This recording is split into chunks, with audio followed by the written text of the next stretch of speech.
Ryan Reynolds is losing it over this latest Taylor Swift news. You're not going to miss this one.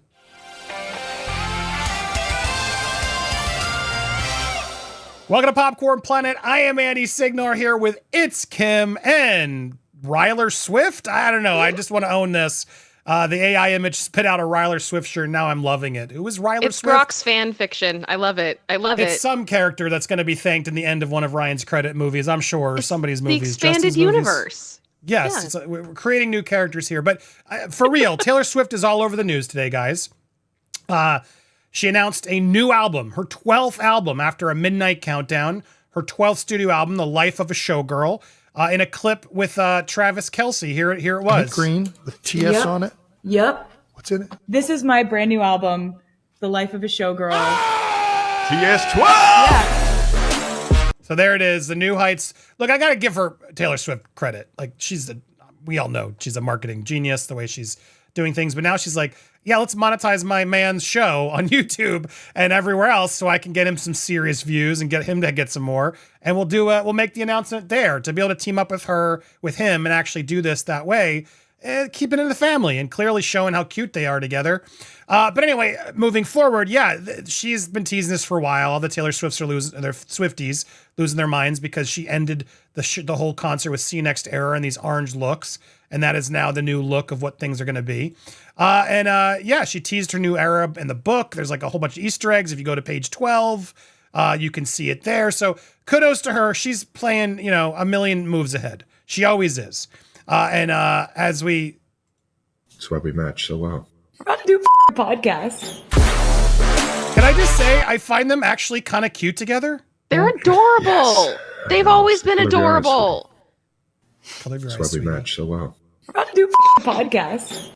Like, it just feels more sincere than most Hollywood things I'm used to. Like, they're just kind of, it's weird because they both are big celebrities, which I think you'd have to be able to be comfortable in a relationship with someone like Taylor Swift. But even Travis Kelce, to his credit, huge football player, in the podcast industry, he's become a huge entertainer. And so he's able to have the confidence and money and, a place to, I think, make these two feel more equal and be able to actually have a relationship. So look, a lot of people hate on them. I got to say, I'm rooting for them. I would love another, real celebrity couple that stands the time, and hopefully they can become a nice new dynasty. So I'm all for it. I'm not going to be here bashing about that. I'm not an anti-Taylor person, which Blake is becoming, it seems. Go ahead. Yeah, I was just say, I really love that she's doing this podcast because if you follow Taylor Swift much over the last number of years, she's not really a big one to do a lot of interviews. I think she likes to kind of speak for herself, allow her music to speak for her. And I don't know if that's because there's always this fear, I think, sometimes when you talk to media that they're going to take your words out of context, that they're going to twist things or whatever. And because there's so many eyes on her, I understand if there would be some hesitancy, but at least with this, she's kind of got this this freedom almost with the podcast that she knows when it's Travis and his brother that she's not going to get, railroaded with questions she doesn't want to answer. She's not going to be stuck in a really awkward position. And I love this for her. And I hope that means she can kind of let loose and people can see more of her personality because it isn't going to be as stressful. Well, exactly. And I got to say, I know a lot of people who are watching us are like, is she going to make a diss track about Blake Lively? Well, one already is out there. Not Your Dragon's pretty damn good. Go get it on all your streaming platforms. Not Taylor Swift, but inspired by. Inspired by. But if you wanted to hear what one sounds like, check that out. But there's been a lot of other leaks already coming out. Apparently some of the lyrics showed up at Lyric Genius, and unclear whether it's real or not, but some other previous leaks have ended up being real. So you got to take it with a grain of salt, but it could be. But this is the tentative track listing. And there's a couple tracks here. One particular, Ruin the Friendship. Immediately everyone jumped in if that's true. But apparently the lyrics to the leaked lyrics, it's more of a love song and not about a Blake Lively type. There is, however, another one called Canceled, which one could try to connect to her as well. But we will find that out sooner. We'll learn more tonight on the New Heights podcast. And if anything massive it's Wednesday comes night. from that, it's Wednesday night. Yeah. Oh, it's not tonight. It's tomorrow night. It's tomorrow night. Oh, it's tomorrow night. Yeah. Okay, tomorrow night. But I will say though, one thing I think for Swifties, like Andy, when was the last time that we got a track listing for an album and that was all the music that we got from the era? Oh no, she always does like 10 Right? bonus tracks, and yeah, exactly. And surprise double albums and all that type of thing. So, I mean, if she did indeed write a song about the events with the situation, we may not even have a song name yet. We may not even know of its existence yet. Or it may not happen at all. We'll see what happens. But I'm just keeping an open mind. And I just will say to everybody that maybe is new to watching the way that Taylor Swift does things, expect the unexpected. Yeah, Always, exactly. always. Exactly. And there's news here. We're both Swifties, and I do believe she was used by Blake, and I still stand there. But here's where things get interesting. And shout out to Ashley, Brianna, Eve. Thunder. Okay, guys, we will deal with my views as someone who's been in the marketing, branding, and PR field for 15 years.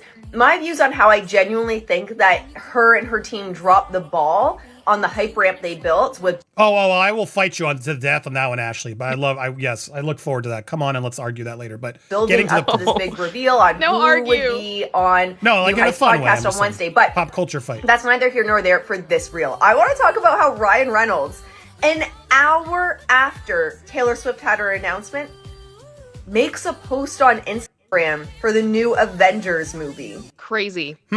Yeah. Now I gotta be careful because she's playing Taylor Swift music, so it's hard to play. But go check out her and support. But she did catch this. I saw this first in her feed because I wasn't watching Ryan's feed.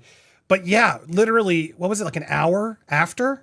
Yeah. Like in the middle of the night at like 1 a.m. Typically I would say, oh no, this is silly. Why this has no connection. Literally, how are you up that late? And you're Taylor Swift's the godmother of your kids. You're going through an immense weird beef. You're supposed to be supporting each other still, right? According to Blake. And you're not paying attention, and you decide to drop an Avengers logo, which is like, not to be fair, this was a logo from Deadpool Wolverine, which was like the like Anarchy Avengers in the movie, like these sort of leftovers. We sort of know what this means, which was really nothing. That doesn't mean he's not trying to use it again, because I think they didn't use this enough. This was a cool logo and an idea that really wasn't exploited because there wasn't an Avengers in the Deadpool Wolverine movie. Is this now, but what, by doing this, he's now created all these articles. Oh, a new, oh my God, so many ads. A new Deadpool appearance in Avengers films. He couldn't resist, Kim. He couldn't resist. An hour after this big Taylor Swift news, which is literally everybody's on the line was staying up to sort of figure out what the news was going to be. And he had to sort of one up it with this stupid Avengers logo. At least wait till the morning. Let Taylor have her night and let that fly. But the fact that we're supposed to believe he didn't see her do a big announcement and then he couldn't resist in the middle of the night, which he hasn't posted in weeks. That's what's so crazy. It's like he chose that time. I don't know why it's not loading. He chose that time to post that. It was so strange to me, Kim. Do you agree with Ashley and everybody else that this was the timing of this? A week ago. It was a week ago he posted this one. And then 3 weeks ago. He doesn't post that regularly to his feed. Did you find this timing strange as well? Incredibly. I think the other thing that I found really weird about it, and it's part of why I put the Rolling Stone article in the doc, is just that earlier this year, Reynolds shot down speculation that Deadpool would be a part of the next Avengers film, which a lot of people are assuming that that's what this message is. That it has something to do, I believe, with, is it Doomsday they're calling it, the one that's coming out? Yeah, the new Avengers Doomsday, Dr. Doom, yeah. Yeah, so he said if Deadpool becomes an Avenger or an X-Men, we're at the end. The actor told Time. That's wish fulfillment. And you can't give him that. So okay, so what does that mean? It means he's trolling. That's what's even more annoying. This is not going to be an Avengers team up. He's just posting, exactly, such a tease. He's posting another image that was teased previously before Deadpool Wolverine to imply the Avengers were going to be in his movie. But yeah, if you actually do the homework, he doesn't want to be an Avengers team up right away because that would sort of defeat the purpose of this character's journey. Which also, interestingly enough, since we're calling out Ryan, we didn't really, I actually do, I'm going rogue and pulling up one more clip because here's what's interesting about this. Ryan Reynolds keeps doing this. What's up with Deadpool 3? Very diplomatic about what I say here. Now, she's talking about Deadpool 2 and Deadpool 3. She overall speaks very positively, says, oh, it was so nice to hang out with everybody. But she makes a really interesting point at the end. If you've seen the Deadpool films, both 2 and 3 kind of shrug her off in the very beginning of the movie, and then the whole movie becomes about Ryan winning her back, and it's his arc. And they never give the female lead, who was very instrumental in a good part of the first movie, like any arc, character arc, or place to go. I think it's really unfortunate that, once again, the female character that is in the beginning of the story so much a part of the story then gets sort of like put as like the secondary. The crux of it, the reason, the emotional arc, but not, doesn't have the screen time or the journey, the satisfying journey, Right. Do you think they'll do another one? She says, I don't know, but she's very diplomatic, very intelligent. I really appreciate actually her whole interview. I watched a lot of this, but she's being very fair, Kim, and like not calling out Ryan specifically or anybody, but that's Ryan's job. He's the writer, producer of the film. And now for 2 films, he's sort of pushed the female aside. My point of bringing this up, he's a tease. I'm frustrated with him. He's very egocentric. The more I learn about this, the more I get frustrated by it all. And I just found this move to be so desperate and petty. Like he's forever online and couldn't pay attention to see there was literally a countdown, Kim. There was a literal countdown to Taylor Swift's reveal, and he couldn't help himself. It's absolutely absurd. Meanwhile, we have a lot more to talk about in our live, where we're going to go through a lot of the extra comments and things that are coming in from other creators. Blake's going crazy. We get to see a little bit more of a snippet. What did you think of this, Kim? The Wayfair parties are Zach Peter fans, just like us.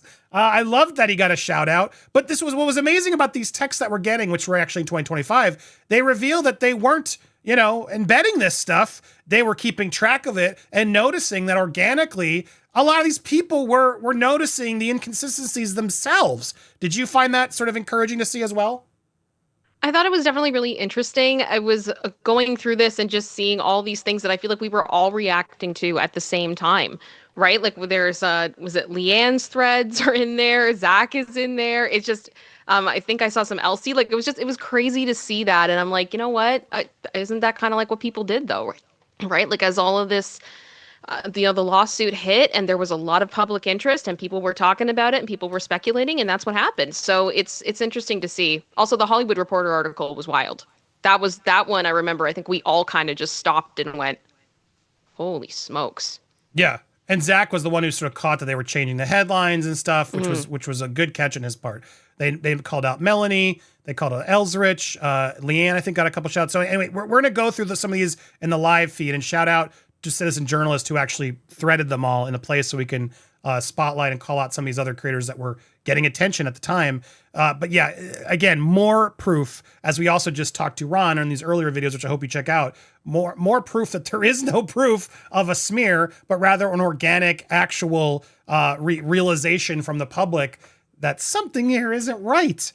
So Blake, good luck. And Ryan, you can keep all the distractions you want, but we're not buying it. And I'm very excited for Taylor's new album. And man, I hope there are some subtle references to Blake Lively. We shall see. What do you guys think? Or you think she's going to call her out directly? Do you think she's not? I want to hear your thoughts in the comments down below. Well, that was an interesting show. While we were live, we got the response to my motion to squash from Blake Lively. And oh my goodness, is this crazy. We're going to give you a proper, more response tomorrow to go through it. But if you want to see my live reaction, you can. Needless to say, she's fighting back and it's pretty desperate. Very desperate, filled with stuff that's just untrue. It just reiterates the fact that we need your support now more than ever. And my gosh, you guys have been stepping up. This is going to double or triple our cost. It just is. I've been as transparent as I can in our updates on what the costs have already been. But now the fact that we're gonna have to reply to this, likely go to court, this is not ending. I hope it would. We'll see what the judge says, but we do still need your support. This is bigger than me. This is bigger than Justin. This is about freedom of speech, freedom of journalism, and we need your help to fight back. So if you're able, if you have the means and you're able to throw a few more bucks into the jar, please go to our Give, Send, Go, givesendgo.com/popcorned, and support if you can. You also can watch the replay if you want to see my raw reaction to it on the replay over on PopcornedPlanet.com. That's right, our website. Kim, we're still giving away a 7-day free trial. We got so distracted today, we didn't even get to talk about that. But if you're watching live or you're watching on this replay, sign up now because you can go sign up for free to watch this replay. If you want to go watch it, guess what? go sign up. You'll be able to watch it. Go over to our exclusive content section. You'll be able to go to then the members only content for full stream replays, which will be posted later tonight or first thing tomorrow. And you can watch our replays there. So now's the perfect time to support us. We need your support now more than ever. So go to the website, go to sign up today and sign up here, right here. Pick up one of your levels. You'll give you a 7-day free trial to become a member on Popcorn Planet. So thank you so much. Thank you. It's Kim. Thanks to everybody who donated and supported at the end. Wow, there's a lot more to be said. There's a lot more coming your way, so stay tuned. Make sure you hit the subscribe to both me and It's Kim. And thank you for the support. We are not done fighting, you guys. I promise you. They are not stopping. It ends with justice. But in order to do it, we still need your help. So please check out the link, the pinned comment down below. Support where you can. The Give, Send, Go. Sign up on the website. I love you guys. Thank you.